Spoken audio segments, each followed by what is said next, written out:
Have you ever had a day where you feel all different emotions in the one, hour or so? I had the most amazing day yesterday. I felt every emotion all together just in 1 hour. What happened was a lady booked in for a reading. I won't use any names.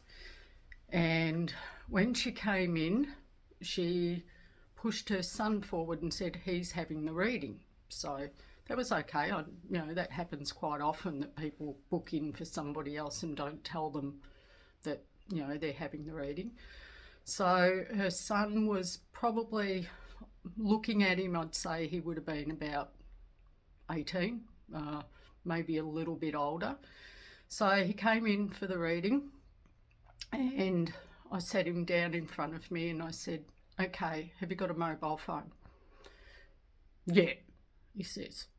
I thought, okay.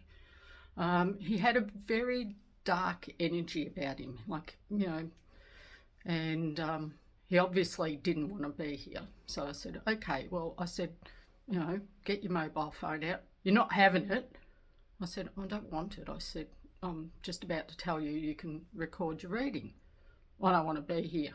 I said, "Well, you don't have to be. I'm not asking you to be here. But obviously your mum, thought you might like the reading." So anyway, he decided he'd record the reading. And I said, "What's your date of birth?" "You're the psychic. You should know." I said, "Well, I've brought up 3 girls, so I know what teenagers are like." So I said, "Well, I'm not a performing seal. If you don't want to give me your date of birth, then we'll just go straight into the palms and the tarot cards." I said, "But from your date of birth, I can tell you a great deal about your personality and, certain things in your life." So he says, okay, gives me his date of birth. And I start running through his personality, significant years in his life of when events have happened, and what sort of career he should have.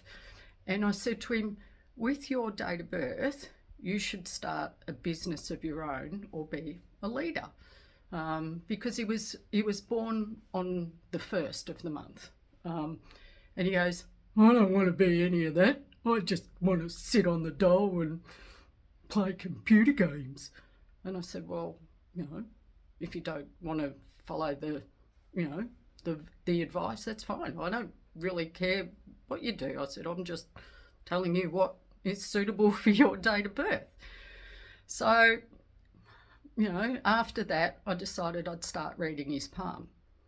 So he hands over his palms, and I all of a sudden got this prickly sort of feeling all over me as I'm looking at his palms. And there was definitely a mark on his hand where someone had died and a spirit guide had connected to him. So I said, "Somebody's died around you at around the age of 7. He goes, "No." I said, "Well, I said, when you get home, ask your mum." He said, "No, I know, no one's died." I said, "Well, that's what I can see. There's definitely a spirit guide that's come in around 7. I said, "And around the age of 19, because by the way, he's almost 22. I said, at the age of 19, you've nearly died." I said, "You've done something or you've had an accident or something around the age of 19 and you've nearly died." He goes, "No." He said, "I'm a septic." I said, okay. So I start thinking, septic. He's a septic. Okay. I know about Buddhism. I know about Catholics. I know about Hinduism. Then I thought, maybe he's got septicemia or something like that. But anyway, so I keep doing the reading and I said, "Well, according to your palm, you've got a long life." I said, "But, you should be following a path of being a leader, not a follower. So still getting all this negative energy from him, and I start doing the tarot cards. So I start doing the tarot card reading, and I hear this voice, and I look up, and this doesn't happen very often in a reading. You know, sometimes you do hear voices, but this time I saw, as clear as you can see me, a man standing beside him. This man was short and chubby, and he had one gold tooth just on the side here, a little bit of white fuzzy hair around the side, bald on top, and he's saying, tell him to stop smoking pot. I thought, okay. So I said, oh, you've got an elderly gentleman with a gold tooth standing behind you saying, stop smoking pot. And he goes, whatever. I said, well, you said you're going to get in trouble.